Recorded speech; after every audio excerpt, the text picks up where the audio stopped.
Como é que alguém, em sã consciência, se curva diante de uma imagem? Como é que alguém põe a sua confiança diante de um Deus que não é um Deus verdadeiro? Os homens sabem, né? Existe um texto dos profetas que escreve isso. O homem vai até o campo, ele tira a madeira de uma árvore, ele esculpe a madeira como sendo em forma de homem, e depois com aquele pedaço de madeira que foi esculpido por ele mesmo, parte da madeira ele toca fogo para se aquecer e a outra parte ele faz para si um Deus. Ele sabe que foi a madeira de uma árvore que ele retirou, que não há poder nenhum ali. Mas ele, mesmo assim, se curva como se Deus o fosse. Como é que alguém chega a esse ponto de loucura e de irracionalidade? Porque as pessoas adoram e elas cada vez mais se curvam àquilo que elas desejam ter. Se elas desejam um Deus como homem, elas vão adorar deuses como homens. Quando os homens desejam que o seu Deus ele possa ter as afeições humanas, ele possa ter os desejos humanos mais baixos, então eles formam um ídolo para si. A nossa religião é a religião verdadeira porque ela não depende de um Deus que foi inventado pelos homens, muito pelo contrário. O nosso Deus foi revelado na palavra. E ele é totalmente diferente de um homem.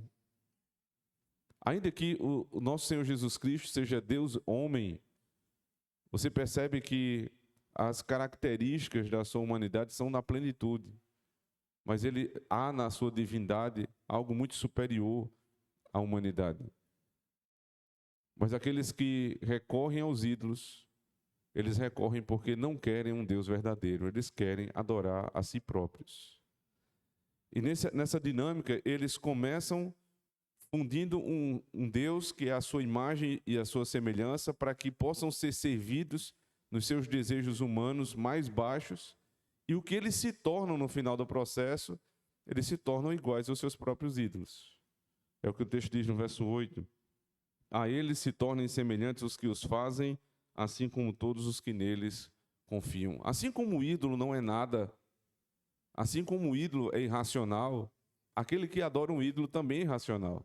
Ele se torna aquilo que ele adora. Existe um texto, Greg Beale, um grande teólogo bíblico, que tem como título exatamente essa expressão: você se torna aquilo que você adora. Se você adora um Deus criado à tua imagem e semelhança, você vai se tornar um homem baixo, uma mulher baixa. Mas se você adora um Deus que foi revelado, um Deus que foi expresso na Sagrada Escritura, então você vai se tornar cada vez mais a imagem e semelhança desse Deus. E é assim que a Escritura nos ensina, nós devemos ter a mente de Cristo. Nós devemos ter as expressões de Cristo. Ou seja, à medida que nós adoramos o Deus que foi revelado e não um Deus que eu criei, eu me torno a semelhança desse Deus. O grande poder da idolatria é fazer com que você se torne igual ao ídolo. O grande poder da verdadeira religião é nos fazer a imagem e semelhança do nosso Criador. É verdade que com muitas imperfeições. E é verdade também que até aqueles que professam a verdadeira religião também caem em muitas idolatrias. E por isso nós vamos pedir perdão ao Senhor. Nós vamos clamar ao nosso Deus que tenha misericórdia de nós. Porque ainda que professemos a verdadeira fé, muitas vezes nós caímos no engodo dos ídolos. Oremos então ao nosso Senhor, confessando os nossos pecados.